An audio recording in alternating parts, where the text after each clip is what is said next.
Barajin bo biranina xebatkarî wî ji bo bîranîna kedawan em ê îro nirxandinekî xwendinekî bikin. Carekî din xêratina wan bikin li ser çavara xêra.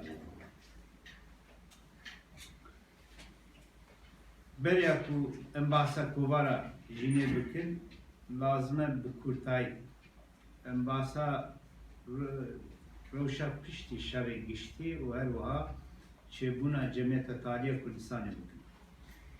Lewra kovara jî organa Cemiyeta Taliya Kurdistanê di bernama cemiyetê de bi fermî nehat ve gotin jî kovara jîn rojnama serbestî û her wiha kovara Kurdistan. Ev her sê weşan organê Cemiyeta Taliya Kurdistanê bûn. Ji ber vê yekê dema ku me bahsa van weşana bike, rojname û kovara bike, me bahsa Cemiyeta Taliya Kurdistanê neke û kêmanî balayiyekî dimîne. Dema ku mijar li ser çapemeniya Kurd a destpêka sed sala bîstan me, bêguman divê em bi çend hevokan bahsa rewşa siyasî û rêxistiniya wê demê jî bikin. Lewra piraniya rojname û kovarên wê demê bi cemiyet û rêxistinên wê demê ve girêdayî hatine weşandin û çapkirin. Kovara jîn jî yek ji wan weşanên wê demê ye ku bi girêdayî Cemiyeta Taliya Kurdistanê hatiye weşandin. Ji ber vê ji bona rast xwendina pêvajoyê divê bi kurtayî em bahsa Cemiyeta Taliya Kurdistanê jî bikin. Piştî bidawiyatina şerê giştiyê yekemîn, Dewleta Osmanî bi temamî têk çû û bi tevî îmzakirina peymana Mondrosê di sîhê meha 1918 da rewşekî nû peyda bû. Di vê rewşa hanê de Kurd ji nû ve dest bi xebatê dikin, di gel cemiyet û rêxistinên nû hinek cemiyet û rêxistinên ku beriya şerê giştî hatibû damezranin ji nû ve saz dikin.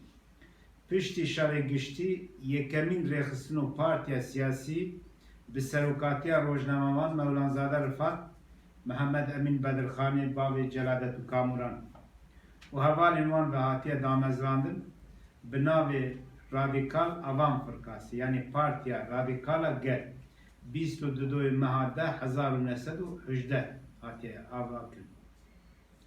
Nêzîkî mehekî ji damezrandina vê partiyê şûn ve Cemiyeta Taliya Kurdistanê bi serokatiya Seyid Abdulkadir tê damezrandin. Seyid Abdulkadir dema pêvajoya damezrandina cemiyetê de serdana Mewlanzade Rifat Emîn Alî Bedirxan yanî Partiya Radikala Gel dike. Dibêje ji xwe beşekî zêdeyê kadroyê me di pêvajoya şerê yekemîn de telef bûn, hatin kuştin. Em kêm kadroyê me kêm mane, divê em hemû bi hev re tev bigerin. Tabii Seyid Abdulkadir dema ku ev rol û wezîfa berhevkirina rewşenbîr û siyasetê Kurd dike, tecrübekî wî yê pir kûr heye. Ew di hereketa 1982 hereketa Şeyx Ubeydullayê Nehrî de milê rastê Şeyx Ubeydullayê Nehrî bû. Ew tecrüba wîya siyasî heye ji gelek kadroyê nav hereketê zêdetir. Di kongreya damezrandina cemiyetê de ji bo civata kargêriya cemiyetê ev şaxsiyet hatine hilbijartin. Seyid Abdulkadir wek serok hatiye hilbijartin ji Şemzînan. Emîn Alî Bedirxan alîkarê serokê ji Botanê. Fuat Paşa alîkarê duyemînê serokê ji Silêmaniyê. Hemdî Paşa sekreterê giştî. Seyid Abdullah Muhasibe, Miralay Xelîl Bek endame ji Dêrsimê, Miralay Mehmed Alî Bedirxan endame ji Botanê, Mehmed Emîn Feyzî Bek endame ji Silêmanî, Hoca Ali Efendi endame, Şefîk Arwasî endame ji Wanê yanî Beddîsê, Profesör Şükrî Baban endame ji Silêmanî, Fethullah Efendi, Mewlanzade Rifat û Şükrî Mihemmed Paxir Madenî. van nava em karin bijmerin dema ku em bala xwe bidin em dibînin ku gelek deverên navçeyên Kurdistanê rêvebirî da hatine temsîlkirin. Her wiha gelek Kurdên navdar û nivîskar jî bûne endamê komelî û bi awakî aktif xebitîne. Hinek endamê tewr naskirî û xebatkar ev bûn. Doktor Fuat Berxo ji Amedê û zan Hereket 1925 da hat darvekirin. Kemal Fewzî ji Berdîsê bû, Necmedîn Hüseynî ji Kerkûkê bû, Kamran Ali Bedirxan Botan, Reşît Ağa serokê karkerên Kurd li İstanbolê, yani serokê Hemala. Qazîzade Mustafa Şewqî ji Mihabatê bû, Mihemed Mihrî ji Sinê bû, ew ji Rojhilatê Kurdistanê bû, Emin Feyzî ji Silêmanî, Memduh Selîm Wanê, Abdulwahid Berzencîzade ji Silêmanî bû, Doktor Hamid Şakir, Law Reşîd ya Mulkîzade Abdulaziz Silêmanî bû, Abdurrahîm Rahmî ji Hekarî bû. Evan şahsiyeter jî şahsiyetên navdarê Kurdin ku di nav şahsiyetê aktifê cemiyetê da bû. Navenda Cemiyeta Taliya Kurdistanê İstanbolê bû û li derveyê navenda İstanbolê 19 şûbeyê Cemiyeta Taliya Kurdistanê hebû, 19 şûbe. Wê demê Kurdan bi damezranina van rêxistinan ji aliyek ve dixwestin texrîbatê şerê giştî yani şerê umumî çareser bikin û zanin di vê pêvajoyê da nêzîkî 700-800 hezar Kurd ji cî û warê xwe bûye, nîvê wan di rê da telef bûne. Yani ê ku mane aliyê welatê Tirkiye da di nav dîmenekî pir nexweşdane, tengasiyê pir mezinene, dema ku em bala xwe bidin nav rûpelê jînê, serbestî û Kurdistanê, em dibînin ku van weşanê bi girêdayê Cemiyeta Taliya Kurdistanê da gelek hawar û gaziya van koçberê ku pêvajoya şerê kemîn de bûne û her wiha ew texrîbatê ku şer civaka Kurda û Kurdistanê da peyda kirine derbarê van meseleya da ji bo ku çareser bikin û ji alî din ve jî dixebitin ku di çarçoveya prensîbên wî sonda meseleya netewiya Kurd bête çareserkirin. Tarık Zafer Tunaya lêkolîner û dîrokzanekî Tirk e ew dibêje ku Emin Ali Bedirxan, Doktor Şükrî Mihemed Sekban, Kamran Ali Bedirxan, Sernivîskarê Kovara Kurdistan Mehmet Şefîk Arwasî, Müdür Mesulê wî Mihemed Mihrî, Müdür Mesulê Kovara Jînê Hemze, Abdulwahid Berzencî, Aziz ya Mulkîzade û her wekî dî endamên lijneya rêvebirî û kadrên tewr aktif yên komeleya Tealiya Cemiyeta Kurdistanê. Kovara jîn bi girêdayî vî cemiyetê hatiye çapkirin. Piştî çêbûna rêvebiriya Cemiyeta Taliya Kurdistanê yani bi navê xwe yê din Komeleya Pêşxistina Kurdistanê dest bi çapkirin û belavkirina rojnameya hefteyiya jînê dike. Jîn weşana Cemiyeta Taliya Kurdistanê ji hefteyê carekî tête weşandin û hejmara wê yekemîn di roja heftê teşrîna sanî yani beriya du roja 1334 Hicri yani tekabülê heftê meha 1118 dike du roj beriya îro hatiye çapkirin. Li ser beşê kunyaya hejmara yekemîna jînê ev moto nivîsandiye û heta hejmara 25 hatiye tekrarkirin. Moto kastame ew e nivîsekî sabît e bi kurtayî kovarê tarîf dike. Wiha dibêje kovara jîn kovarekî bi zimanê Kurdî Tirkiye behsa dîn, edebiyat, îçtimaiyat û îqtisadiyatê dike. Xwedî û berpirsyarê jînê Hemzeyê Muksî bû. Jîn di çapxaneya Necmê İstiqbal de hatiye çapkirin ji bo ciyê kovarê wiha hatiye nivîsanin. Bavê Alî Civarê Ebu Sul cadesinde Necmê İstiqbal müessesinde jîn îdarehanesî. 20 hejmarê kovara jîn ku hejmara 20 4 Haziran 1919 da çap bûye. Dibin berpirsiyariya Hemze Muksî da hatine çap kirin.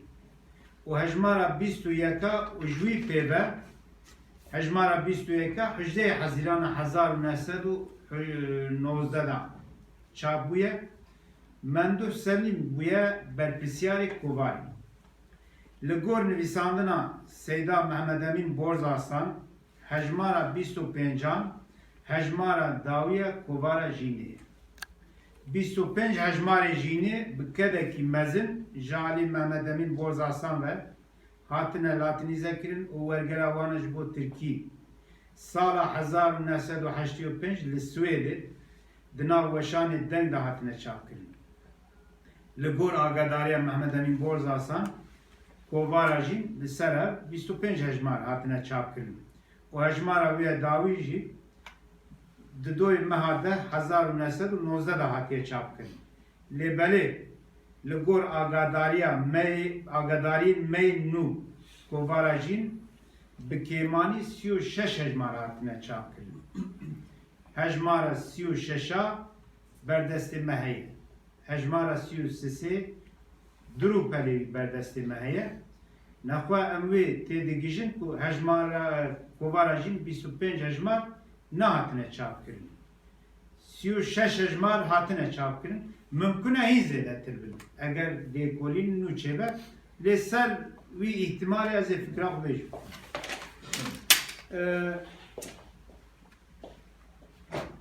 Jîn bi kêmanî me got 36 hejmar hatine çap kirin û hejmara 36 20 Haziran 1920 da hatiye belav kirin û li ser belgê wê peyva jurnal yani weka gazete, rojname bi Fransî hatiye nivîsandin.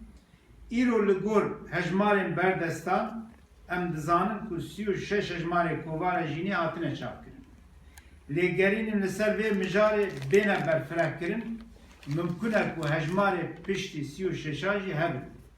Lêbelê em dibînin ku di vê demê de Cemiyeta Taliya Kurdistanê ji xeynî navenda İstanbolê hemû şûbeyê wî ji alî desthilatdariya siyasiya wê demê de hatine girtin. Em ser girtina van şûbeya di rûpela pêşiya hejmara 33 a Kovara Jînê da bi sernivîsa şûbeyên Cemiyeta Kurd çima hatine girtin? Nivîsek hatiye belav kirin, makaleyek hatiye nivîsandin, lê bêname, nav binîvî makalê de tune. O nivîskar divê makaleya xwe da bi nîşandana xeletî û nakokiyên biryara girtina Cemiyeta Taliya Kurdistanê bi çend pirsan arasteyê rêvebirên hikûmet û dadgeha wê demê dike û 4 pirsal ser hev dipirse derheke vî warî da. Yek dibêje, 19 şûbeyê me hene. Gelo di dema nezareta Beg Efendî da yani qestê wî wezîrê navxweyî ye hemûyan bi hevra ji qanûnê re muxalefet kirine van 19 şûbeyan bi hevra ji qanûnê re muxalefet kirine ku ji carekî de we 19 şûbeyê me girtin. Di do dibêje ev şûbeyê me ji ber muxalefet kirine kîja qanûnî hatine girtin? Wî diyar bikin. Sisê şûbeyê navborî bi girêdayê navenda me İstanbolê ne. Navenda me İstanbolê jî nehatiye girtin. Gelo navenda me İstanbolê bi qasî dereceya ku Adil Beg dibêje muxalefet nekiriye ku nehatiye girtin. Pirse çara gelo dibêje di dema nezareta we da ji xeynî cemiyeta me li seranserê memleketê Osmanî hiç cemiyet û kulubên din nînin ku muxalefeta qanûnî kiribin. Em ji girtin û cemiyetekî din navedar. Na bi kurtayî em li ser navê wezîrê navxweyî bersivê bidin dibêje. Ji ber ku ev cemiyet yên Kurdan bû hatin girtin lewra armanca siyasî û serekeya hemû hikûmetan ev e ku Kurd negîjin mafê xwe. Ev rasta rast hejmara 33 da ev agadarî ser girtina cemiyeta hatiye dayîn. Digel zixtên desthilatdariya siyasî ya wê demê Divê hengameyê de ji ber nakokiyê fikrî û siyasiyên navxweyî Cemiyeta Taliya Kurdistanê ber bi parçebûnê bediçe. Ji ber vê rewşahanê mumkin e ku hejmara 36 hejmara dawî be û piştî wê jî nehatbe çapkirin. Wisa xuya dibe ku girtin û betalkirina xebata Cemiyeta Taliya Kurdistanê dawî bi çapkirina kovara jînê anî. Hejmarên 33 û 36 ku berdestê me ne naveroka wan bi taybetî dixwazim ser van du hejmara rawestim. Ji hejmara 25 şûn ve 11 hejmarên din hatine çapkirin kovara jî tenê du hejmar yani hejmarê 33 û 36 berdestê me hene. Mixabin ne hejmarê din dinê vê kovarê li meydanê xuya nabin ew bira weke bangekî jî meriv kare bike bo hemû lêkolînerê Kurd divê ew ne hejmarê wendayî kovara jîn em bikevin dû wan wana peyda bikin û di demekî pir girîng da ew çapîne yani ew gelek agadarî derheqa vê demê da wê bidemez wisa bawer dikim. Yek jî sebebê parçebûna Cemiyeta Taliya Kurdistanê çi bû? Ew jî wê xuya be agadarî mumkin e agadarî jî navdabe. Hejmara 33 na kovara jînê di roja nehê adara 1920 da hatiye çapkirin û di beşê kunyeya vê hejmarê de motoya ku heta hejmara 25 hebû bi vê awayî guherî. Dibêje kovara jî yani jîn rojnameyekî hefteyî siyasî û ilmî ye Yekîtiya Kurdan û hukûka wana millî diparêze. Hatiye ew moto hatiye nivîsanin. Hejmara 36 jî di roja duşema 21 Hezîrana 1920 da hatiye çapkirin. Di hejmara 33 da di derbarê abonetî û rûpesaziya nû ya kovarê da agadariyek wiha hatiye belavkirin. Cerîdeya me ji hejmara 26 vir ve bi 4 rûpelê mezin û wekî rojnameyekî rojane tête çapkirin. Belkî ji navê jurnal ji bo vê yekê ser kunyeyê nivîsandine. Ji ber vê dibêje mesref jî zêde bûne û ewên ku bi karê rojnamavaniyê ra mijûlin dizanin. Ewên ku heta niha aboneyê cerîdeya me bûn dema abonetiya wan bi vê hejmarê xelas bûye. Ji vir û şûn ve abonetiya salek 130 û ê 6 mehazê heftê kuruş e. Her hejmarekî kovara jînê wê demê 2 kuruş. Tê firotin. Di nav jînê da nûçeyekî balkêş e ev her du hejmarê jînê 33 û 36 ku berdestê me hene. Nûçeya balkêş çi ye? Yekemîn xwedî îmtiyaz û xwediyê kovara jînê li ser Hemzeyê Muksî ye.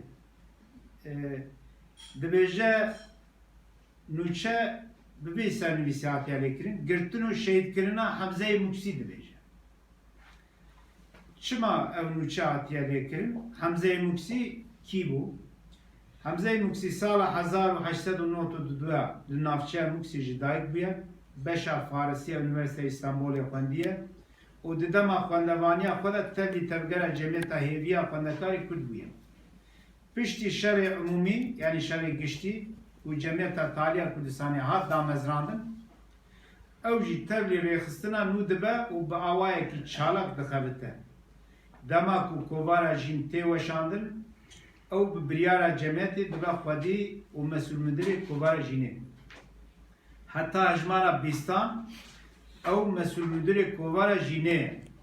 Piştî ku Cemiyeta Taliya Kurdistanê ji bo xebat û rêxistina xelkê biryara şandina kadroyan ji bo Kurdistanê dide, kesên wek Ekrem Cemîl Paşa, Hemzeyê Muksî û yên din dêne wezîfedarkirin ji aliyê Rêveberiya Cemiyeta Taliya Kurdistanê da ku Kurdistanê da her rêxistinê bû.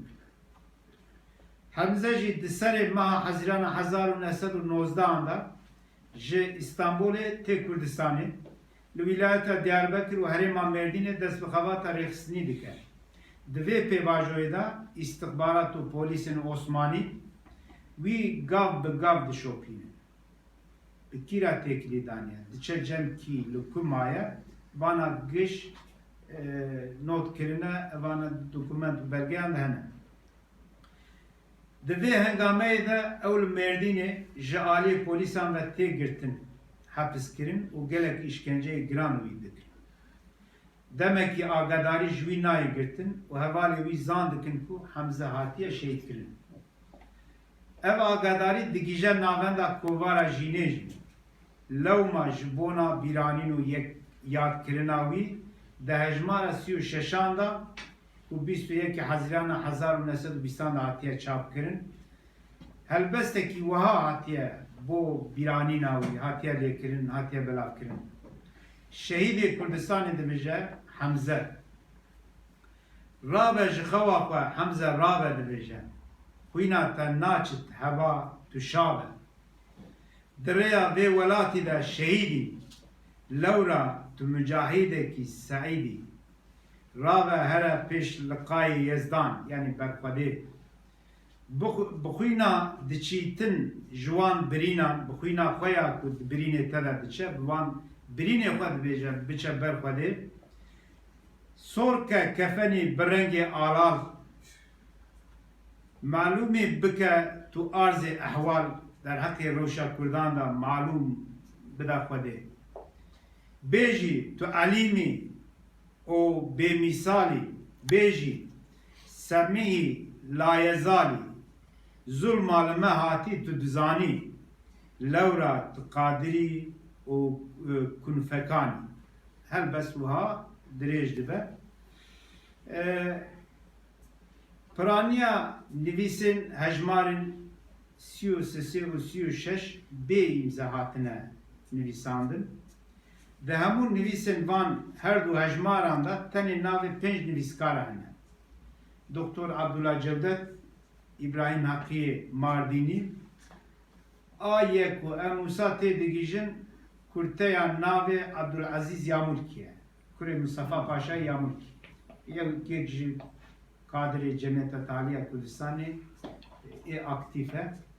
Hîzanîzade Kemal Fewzî û bi navê Zaxoyî îmzayekî heye. Di kunya hejmara 33 da bu Osmanî û me wergiran Tirkiyeyê wiha dibêje. Dibêje Kürt Birliği ve Hukuku Milliyesi'nin müdafiği siyasi ilmi haftalık gazetedir. İdarehanesi Bab-ı Ali Ebu Suud Caddesi'nde Necbi İstikbal Matbaası Jin gazetesi. Abone şartları senelik 130 kuruş, 6 aylık 70 kuruş, nüshası 2 kuruş dibêje. Naveroka ew du hejmarê yani 36 ta çi heye, çi hatiye nivîsandin, dixwazim basa van nivîsa bikim. Di rûpera yekemîn de hejmara 33 da nivîsa yekemîn Kürt-Ermenî İtilafı ya İtilafa Kurd û Ermeniya. Kürdistan Tali Cemiyeti'nin beyannamesi, beyanname Cemiyete Taliya Kurdistanê, Fuzuli Vekalet nivîsekî hatiye lêkirin, Seyyid Abdülkadir Efendi'nin beyanatı. Seyyid Abdülkadir dediği beyanata xwe da navê Partî Demokratîk Kurd dibêje. Ji daxuyaniya wî mesajekî digre, ew jî wî dubare dike. Kürt cemiyetinin şubeleri niçin sed edilmiştir? Yani şube-i Cemiyete Taliya Kurdistanê çima hatine girtin? Me ew beşê nivîsê pêdivî me ew kir. Arz-ı itiraz. Rûpera duyemîn de Türk Hayatı Kürde İbret dersi. Doktor Abdullah Cevdet nivîsandiye. Nivîsa duyemîn Kürt amelesi intihabatı. Yani helbijartini Cemiyeta Amale-i Kürt İstanbul. Nivîsa sesiya ser Rojnama Serbestiye, Serbesti gazetesi dibêje. Nivîsa çara ısmarlama telgraflar hakkında 2 şahit daha. Zan ve pevajoya da konferansa Paris'i şeydi be. Türk bir dereva ji Kurdistanê telgrafa rê dikin. dibêjin ku temsîla me Şerîf Paşa nake. Şerîf Paşayê Kurd temsîla me nake. Temsîla me heyeta Tirkî dike. Ew jî dixwazin van telgrafa derew derxînin û van telgraf wek ew hatine organize kirin ji alî devletê de. Tatbîkê adalet nivîsekî din heye abone ve okullarımıza me bahsa wî kir biraz tarihten nivîsekê. Rûpela sêya da bi navê çürük zînet, zîneta Riziyayê. O Kürt'teki ruh nivîsekî din hatiye nivîsandin. Kürtler Sulh Konferansı'ndan ne bekliyorlar? Mardinli İbrahim Hakkı imza kuvvetiyen Müsekusa dekiriye. Rupela çağıran Hecmara Siyusisyan'da Şehrazor tarihi Baban Hanedan'ın ve Kürteya Aye em musate digişin ku Abdülaziz Yağmurkiye Bukhaji Kürde Baban'ı ser Kürde Baban nüviseki Bertren İfsaniye nüvise din Kürt masaları geçen nüskadan dibece devamdır. İlaneke Luali Lahuti yani Lahuti Han'ın şiirleri binavi Luali hatiye belafkırın reklamavi buye. Kürt amelesine parasız dersler demek Cemiyete Taliye Kürdistan'da yani vedemi ders dedin bu amele-i Kürdi İstanbul'u. Memuzinin tabi hitam buldu yani şabuna memuzini bedavihat. Mühim bir teşabbüs o nüvisekidin binavi sattık emlak ve akar yani evke ilaneki yani. Hecmara siyus şeşajdi naverukavi bebeavaya duru peleli berdestimeyi rupela yekemin de cardın agadari künyeye ev hecmar bistüyeki Haziran 1920 çabuye nivîsa yekemin tebrike usaq yadike ew hejmar rastî eyda Ramazan hatiye her wiha nivîsekî bi kurmancî lêkirine pîroziya îda Ramazan dibêje.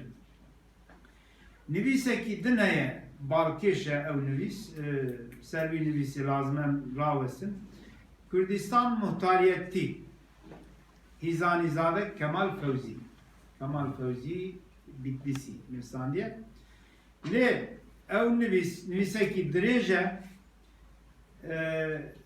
sansür di ruhê Dewleta Osmanî da ji hebû çawa ku îro heye Dewleta Cumhuriyetê da dema Osmaniya da jî bi ser weşan û çapemeniya Kurd sansûrekî mezin hebû.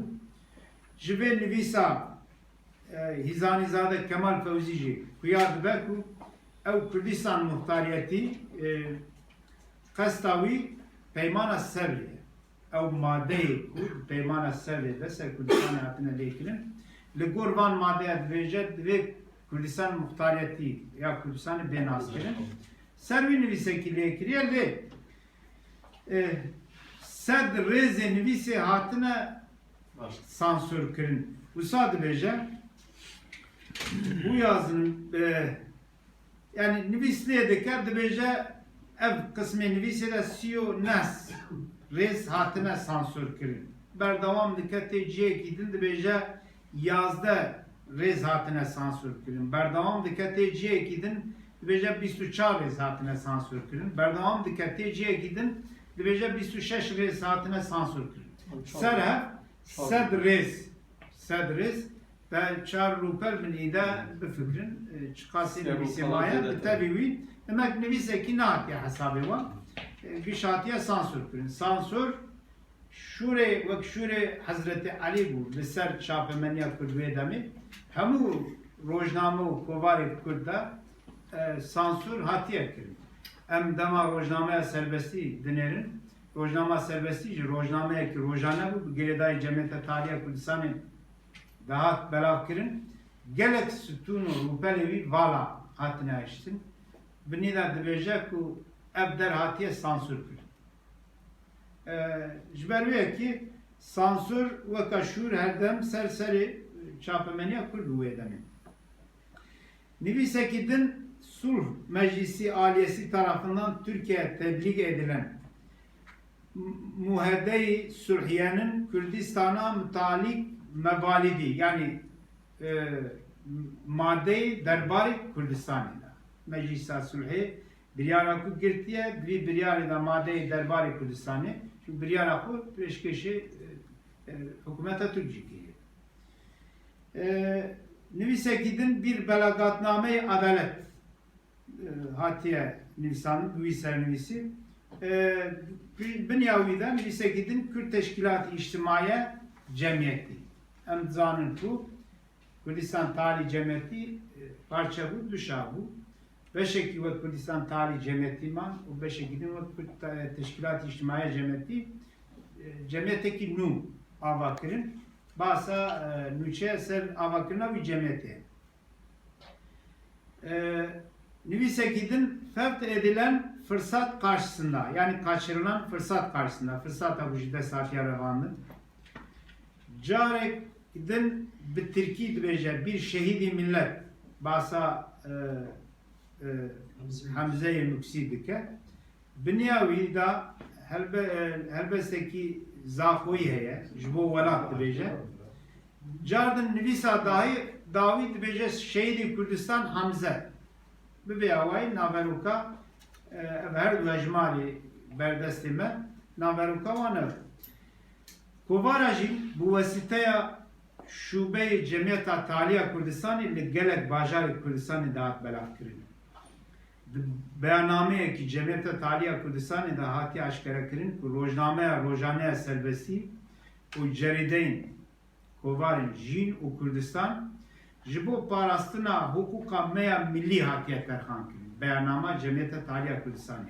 Dama ku em dibêjin ne resmiye ejber ku di kunyayê de negotiya organa cemiyete gelek beyannameyê cemiyetê da xweyî derketine o ji vî xweyî derketinê di numuneyê din jene ev gotina Menduf Selim bel armanc û felsefeya cemiyeta taliya Kurdistanê û têkiliya wî ya civakî û neteweyî bi zelalî dide diyar kirin. Menduf Selim wiha dibêje hiç neteweyekî nikare hêvî û daxwazên xwe yên pêşkeftinê bi bê rêxistin û hiç rêxistinekî nikare bi bê netewe bernameya xwe pêk bîne.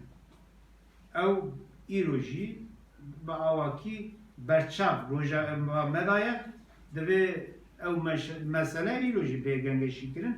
Em îro jî van problema gengeşî dikin beriya 100 sal aynı problem hebûye ku Menduf Selim ve tespit edike. Yek ji endamê çalakê Cemiyeta Taliya Kurdistanê û nivîskarê kovara jînê Abdurrahîm Rahmî Hekarî. Ew di meqaleyek xwe ya bi navê Kurd û Kurdistan da dibêje kovara jîn Kurdistan û rojnameya serbestî her yek ji bo parastina hukuka me millî hatine terxan kirin divê em bi awayekî zû mutlak û berdewamî hewl bidin ku li her cihê Kurdistanê bête belavkirin, temînkirin û bi dîqat bête xwendin û şirovekirin. Naveroka jînê de dema em li nav rûpel û hejmarê kovara jînê binêrin em dibînin ku li ser babetên cûr bi cûr gelek nivîs hatine belavkirin û digel van nivîsan jî nameyê xwendevanên kovarê hatine belavkirin. Di naveroka van nivîsan da babetên li ser ziman, edebiyat, helbest, dîrok, perwerdeyî, pirsgirêkên jinan, folklor, siyaset û meseleya neteweyî, koçberkirina Kurdan û encamê şerê giştî hatine nivîsandin û gengeşîkirin. Kovara jînê bi polîtîkaya weşana xwe û gengeşîkirina van babetan ji aliyek ve xizmeta pêşxistina kultura neteweyiya Kurd kiriye û ji aliyê din ve jî bûye zemîna gengeşîkirin û pêşxistina fikr û têkoşîna neteweyiya Kurdan. Dema em vala xwe bidin polîtîkaya weşana kovara jînê kovara jîn bi awayekî fermî nehat ve eşkerekirin jî bi girêdayê Cemiyeta Taliya Kurdistanê hatiye weşandin û ji ber vê yekê polîtîkaya weşana wê di çarçoveya armanca Cemiyeta Taliya Kurdistanê û Cemiyeta Neşrî Marifa Kurd da Jixwe gelek nivîskarê kovara jînê heman demê endamê Cemiyeta Taliya Kurdistanê bû. Navê hinekê wan nivîskara ev in. Pîremêrd hûn zanin heman demî xwedî rojnama Teawun û Terakkiya Kurd bû. Şairekî navdarî Kurd e ji Silêmaniyê. Xelîl Xiyalî, Hemze Muksî, Memduh Selîm, Abdurrahman Rahmi Hakkari, Kemal Fevzî, Mehmet Mihri, Aziz Yamulki, Emin Feyzi, Lav Reşid, Hilmi Sürekî, Kamran Ali Bedirxan, Qazîzade Mustafa Şevki, Qazîzade Latif, Zaxoyî û Mirzayê Cizîrî. Kesê ku bêtir nivîsê wan nav û pelê kovara jînê de hatine belavkirin û şahsiyetin. Dixwazim dawiya xaftina xwe bi van gotinê Sêdayê Mehmed Emîn Borzasan ku bi kelekî mezin li ser kovara jînê xebitiye 25 hejmarê wî bi wergera wana Tirkiye îro û kurmanciya wan latînîzekirina wan nû ve daye çapkirin. Bi gotina wî tespîtek wî bi dawî bînin. Wisa dibêje Sêda Mehmed Emîn Borzasan dibêje kovara jîn kovarekî gelek girîng û hêjav bûye. Xizmetekî pir gewre ji neteweyê Kurd re û ji fikra kurdîtiyê re kiriye. Heqa ku her Kurd serê xwe li pêşberê xatira wê û xatira kadroyê wê bi rêzdarî bitewî. Gotina min ew xast